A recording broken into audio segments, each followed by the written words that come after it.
Hey, good morning. I'm Patricia Murphy. It's Tuesday. This is Seattle Now. Over the last decade, power outages in Seattle have gotten twice as long on average. They're also getting more frequent. One of the driving forces are underground power lines from the 1960s. Meanwhile, rates are going up. Soundside co-host David Kroman is here to talk about it. But first, let's get you caught up.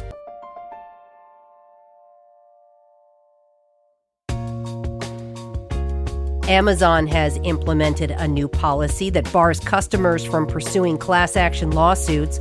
The Seattle Times reports the company will require customers to instead use arbitration. That means customers can't make a case against Amazon in front of a jury. The company says arbitration offers customers a fast, cost-effective way to resolve disputes. Amazon customers will not be able to opt out of the new policy. Pike Place Market's car-free pilot is likely getting scaled back to 3 days a week. That would start in October and run through next March, according to The Urbanist. Since last spring, vehicles haven't been allowed into the market except for deliveries and pickups.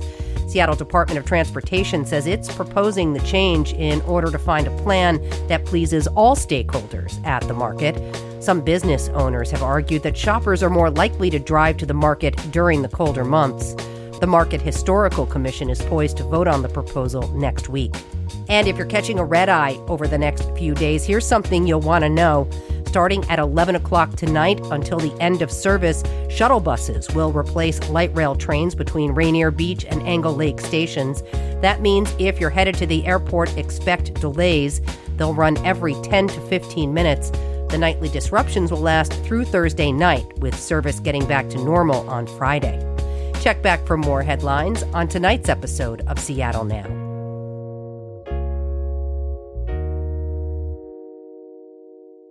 The price of electricity in Seattle is going up.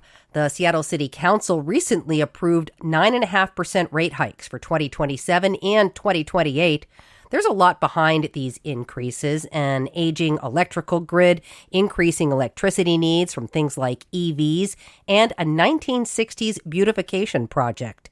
That's when Seattleites in some of the wealthiest neighborhoods lobbied to move above-ground power lines underground.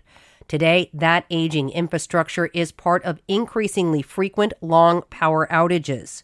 David Kroman reported on it for his last story at the Seattle Times. He's here now as the new co-host of KUOW Soundside. David, thanks so much for taking the time and for being part of the crew here at KUOW. Yeah, I'm excited on both fronts, both to be here as a guest and now a colleague. Yeah, really, really glad to see you. So power outages are hard, and the longer the power stays off, the more problematic it becomes for customers, especially when there are health, food, or heating concerns. Let's talk about Seattle City Light's reliability when it comes to delivering power. How often does the system go down, and how does that compare to other places? There's a few different metrics for thinking about how a utility is functioning. One of them is, how often does the power go out?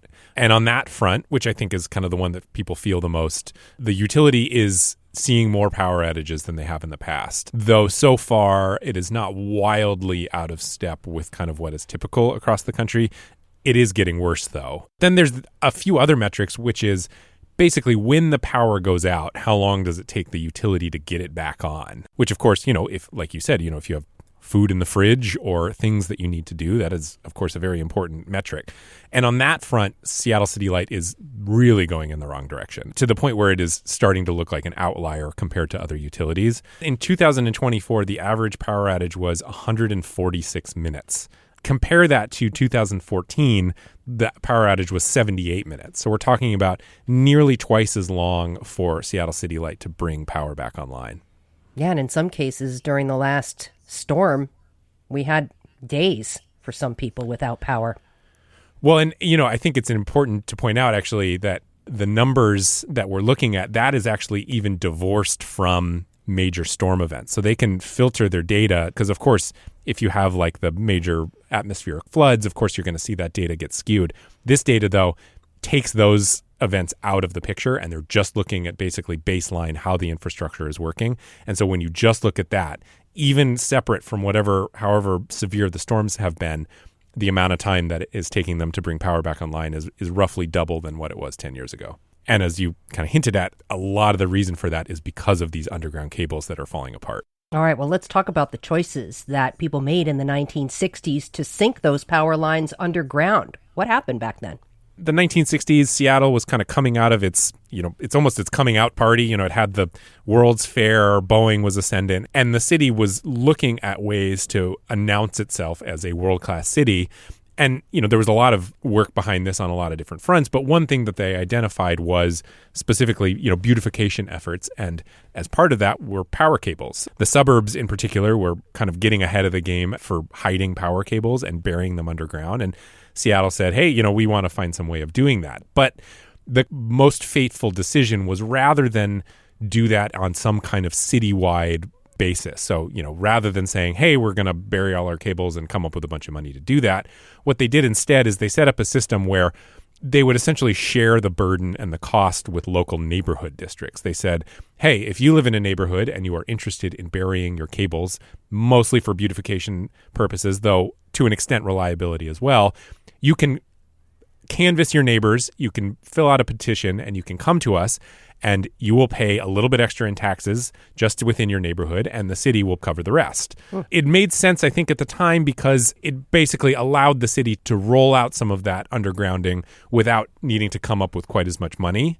Of course, the fairly predictable result of that, though, is, of course, it's going to be the neighborhoods where people have extra money to spend. If you live in a part of town where everyone around you is very working class and it's kind of struggling to live day to day, it's probably not going to be a top of mind concern where your power cables are. You just want there to be power. If you live in a place like, say, Laurelhurst or View Ridge, which were some of the earliest neighborhoods to do this, you might prioritize burying your cables and therefore are willing to pony up a little bit of extra money. So kind of what was happening is these neighborhoods were the ones spearheading it and then getting technical and financial assistance from the city to bury these cables. Equity issues aside, electric wires underground seem like a good thing. They are less exposed to weather and falling trees. They can be bulkier, heavy-duty wires, better equipped for EVs and heat pumps. Why are they a problem in this case? They're a problem for a few reasons. I mean, I guess on the equity level, it is sort of best practice within the utility industry to start burying cables, particularly here. It gets windy and rainy and there's a lot of trees. And so, talk to most utility people and they would prefer for the cables to be buried. But the issue back then was, they didn't really extend that opportunity to everyone across the city equally. It was done in this way that favored rich neighborhoods. But more relevant to today, the way they did it at the time, today, if you were going to bury a cable, you would essentially dig in a big PVC pipe, and then you would run the cable through that PVC pipe, and you'd put little sensors along the way so that if there was a power outage, you would know where it is, and then you'd be able to kind of pull the whole thing out without needing to dig up the entire street. They didn't do that in the 1970s. What they did is they dug trenches in the ground, and they dropped unprotected cable directly in without any way of sort of knowing where a power outage or a break would happen. So today what's happening is those cables, when they break, you don't know where the break is, and so you have to dig up the entire cable. There's no way of doing it in a convenient way, so you are trenching through well-used city streets to dig these things up. And so, I think that's an important point, which is this story and sort of comments about this practice aren't meant to say that putting cables underground is bad. And in fact, a lot of people would say it's good. It's just the way that the city went about it in the 60s and the 70s was done in a way that makes it a pretty thorny issue to deal with today. All right. So we have a bunch of power lines underground that are problematic because when there's a power outage, it's an entire situation to try to figure out what's going on. We are 6 decades into these changes. Why hasn't the problem been addressed? Why are we here now? I think it's sort of classic city politics. Seattle City Light is a publicly owned utility, which is relatively rare. Most utilities are privately owned. And so a privately owned utility, it's going to get pressure from perhaps its investors to maintain its infrastructure more regularly. But when you're talking about a publicly owned utility, the politics of basic maintenance, if you're a politician, it's difficult to go to people and say, hey, I'm running for office because I want to raise your rates so I can fix power lines. So it was just that plus some other reasons. It was just really easy to put off the basic maintenance that was meant to be done for a long time. And so the reason it's being dealt with now, though, is it's basically at an emergency point. Not literally, but it is getting to the point where, we just look at the data over the last decade and you can see how much worse reliability is getting, how many more outages there are. And so it's sort of one of those issues that often I think happens in city government where it's something that they put off for as long as they possibly could. And now the reality is they can't put it off anymore. Let's talk about how this shows up for people. You had a couple of folks from the Queen Anne neighborhood who were relaying their experiences with power outages over the past year or so. I think an important point of this story is, I do talk about class divides and income levels in certain neighborhoods and who got access to what. But at the end of the day, the people who are living in these neighborhoods now didn't make these decisions around whether or not to bury these cables or how. And yet they are the ones who have to live with it. And so, I talked to one young mother who lives on Queen Anne, and she's trying to go through an economics course that requires pretty consistent online access. So when she loses power, she can't get that. She has a young kid who, of course, she needs to feed. And so when she loses power, she's not able to do that quite as well. Her child had some kind of allergies when he was little. And so in order to alleviate those, they had to run a humidifier all night. When they would lose power, they wouldn't be able to do that. We're not talking necessarily with this family, life-saving technologies that they need, but we are talking about sort of a collection of inconveniences that add up to real difficulties when you're just thinking about the day-to-day life and predictability. What can I count on tomorrow? That just makes planning a busy life pretty complicated. Sure. And as you mentioned, these cables were buried in some of the most wealthy neighborhoods. Are the problems limited to those neighborhoods, or does it affect everyone? It affects everyone for a few reasons. Because fixing the outages takes so much time and resources, it, of course, leaves fewer time and resources for other parts of the city. And so a lot of the reliability metrics that are declining, they're declining citywide. We're not just talking about the areas where there are underground cables. It is having a system-wide effect on when the power goes out, even if they are overhead power cables, when the utility is able to bring those back online. So that's one piece. The other piece, and kind of, I think, an interesting dynamic with this whole story is, even though it was the neighborhood districts back in the 60s and 70s who funded most of these cable installations in the first place, the fixing of them is a cost that everybody who lives in the city is going to have to bear. There was some conversation in the previous mayoral administration about whether or not they could basically pass this cost on to the people who are using these underground cables, and they concluded no, probably not, that it would be legally dubious, and also none of the people who live in those neighborhoods now had anything to do with the original decision to bury them in the first place. And so what that means is, we're talking about an at least $2 billion program over the next 12 to 15 years to fix all these underground cables. All $2 billion of that are going to have to be covered by all Seattle City Light ratepayers. So it will have an effect on how much you are paying daily for electricity, on top of a lot of other pressures that are already driving up utility rates. What is the fix, David? I know they had a temporary solution where they tried to insulate cables to give them a longer life, and that didn't work. So what do we need to do? The fix is that they are going to have to dig up around 330 miles of failing cables and replace them with, newer cable that will be cased in conduit so that when the power goes out, it'll be easier to fix in the future. They tried some temporary fixes, and on some cables they had a little bit of success, but they have gotten to the point and the realization that the only way to fix this problem is to dig it all up and replace it. What kind of timeline are we talking about here? And besides money, what kind of resources do we need? The last I heard, it was a 12 to 15 year replacement program. That could stretch easily up into 20 years.